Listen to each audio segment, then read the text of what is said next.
39 people have been found dead inside a lorry container in Grays in Essex.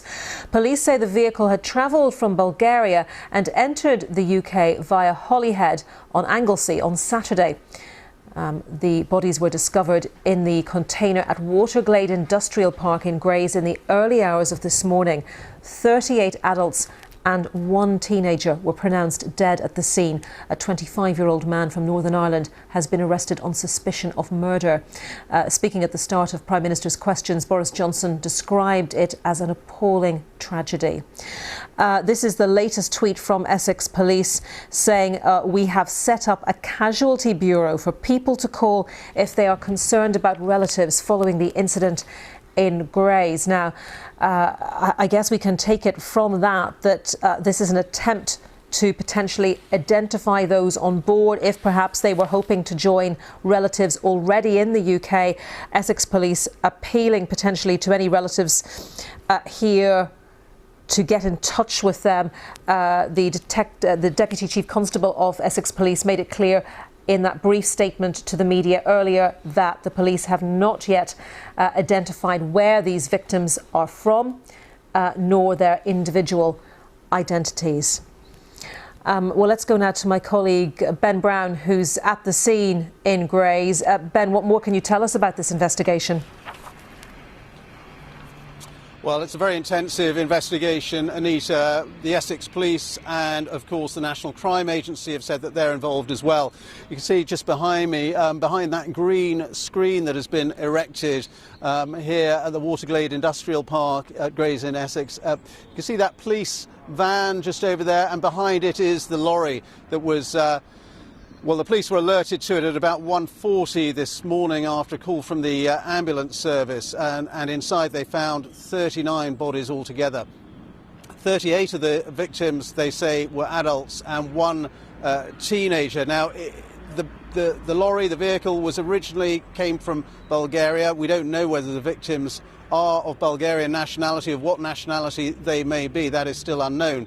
But it is thought that the lorry came in through Holyhead to the United Kingdom over the weekend on Saturday, possibly via the Republic of Ireland. But we're going to have to wait and find out more details about that. The police have been talking to us in the last few minutes. This is Detective Chief Superintendent Pippa Mills from Essex Police. Shortly before 1:40 a.m. today, we received reports that a number of people had been found inside a lorry's container at the Waterglade Industrial Park on Eastern Avenue in Grays.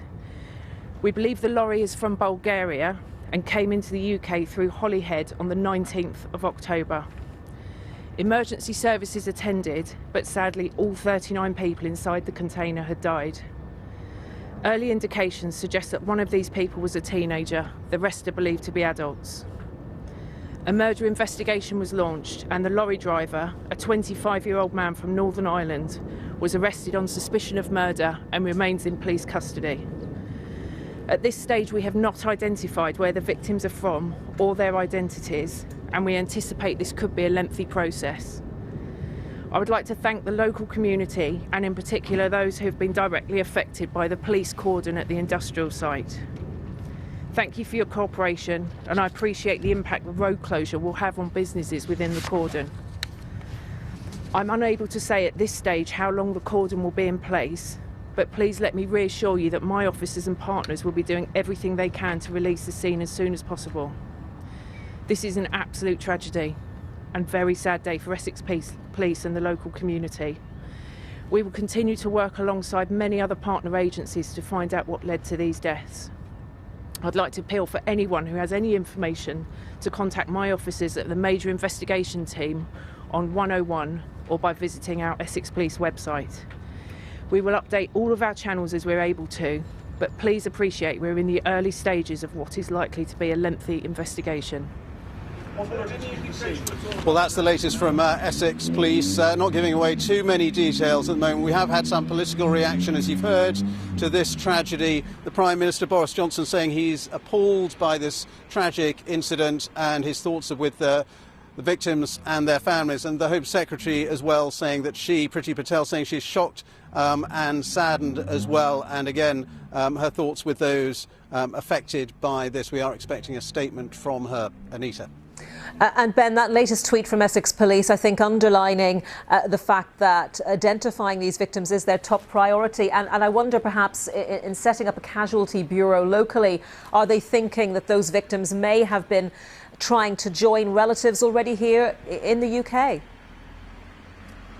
Well, I think there's lots of lines of inquiry, and frankly, they are saying that identifying the 39 victims of this tragedy could take quite some time. This is the biggest loss of life of an incident of this nature since the year 2000, when 58 Chinese immigrants were found, the bodies of 58 Chinese immigrants were found in a lorry in Dover almost 20 years ago. So this is an enormous task for the Essex Police, the National Crime Agency working with them.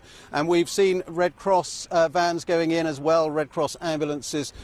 So a lot of forensic work's got to be done here, and of course it's causing a lot of interruption to this industrial estate, but people here being very patient because this is an unimaginable tragedy. Ben, thank you very much. Ben Brown there in Grays at the scene of the discovery of those bodies. Meanwhile, the Irish Prime Minister Leo Varadkar has also been speaking about the incident in the past hour.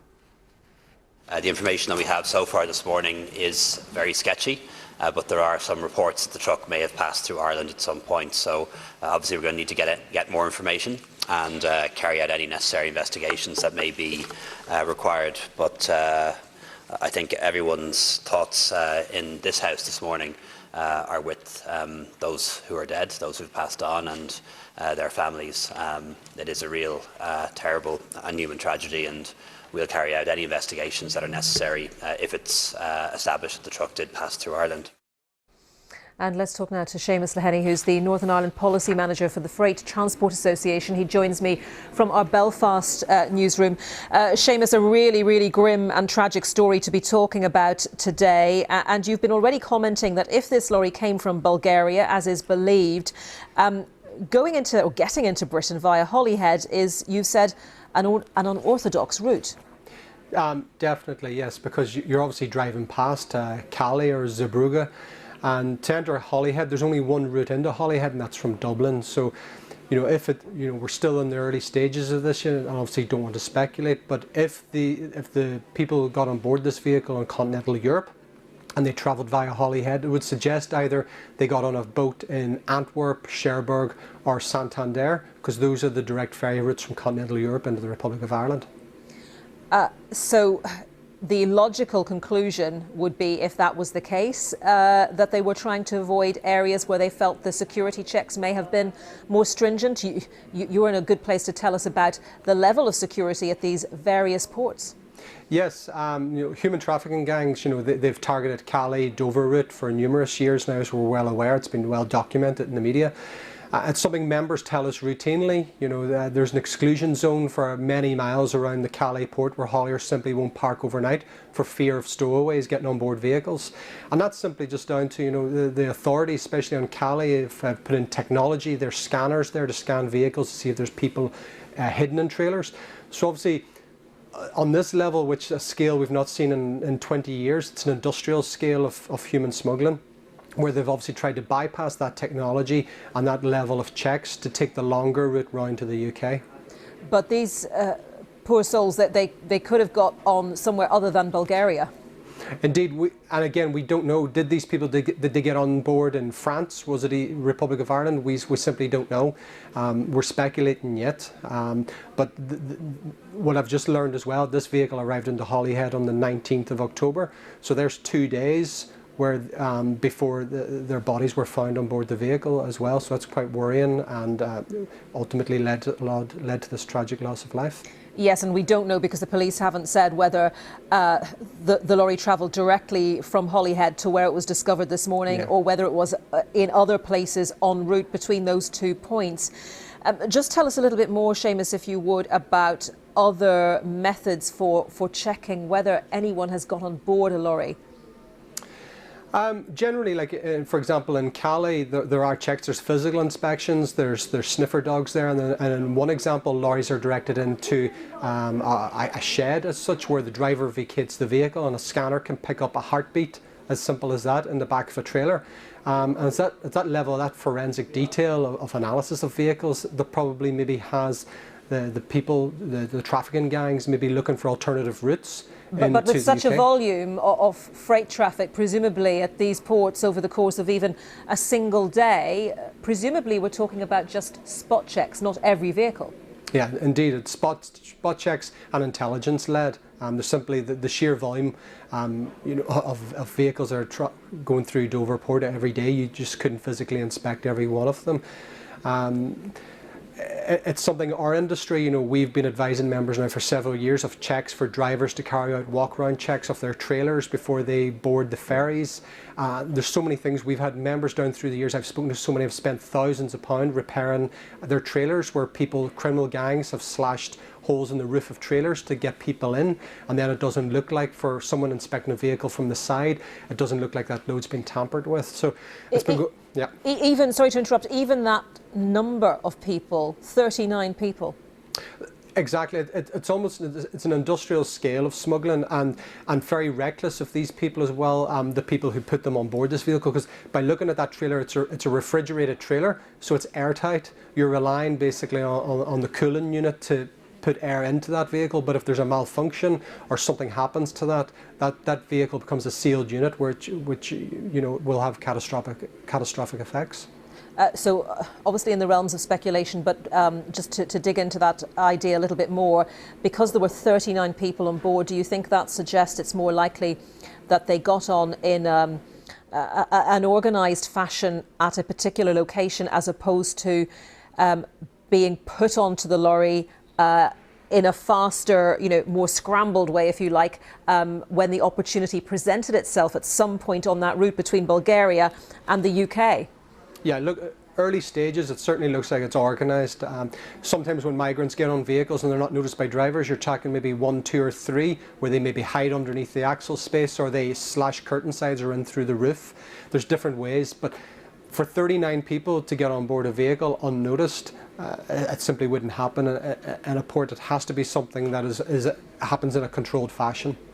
Okay, Seamus, thank you very much for your insight into this. Seamus Leheny, the Northern Ireland Policy Manager for the Freight Transport Association, joining us there from Belfast.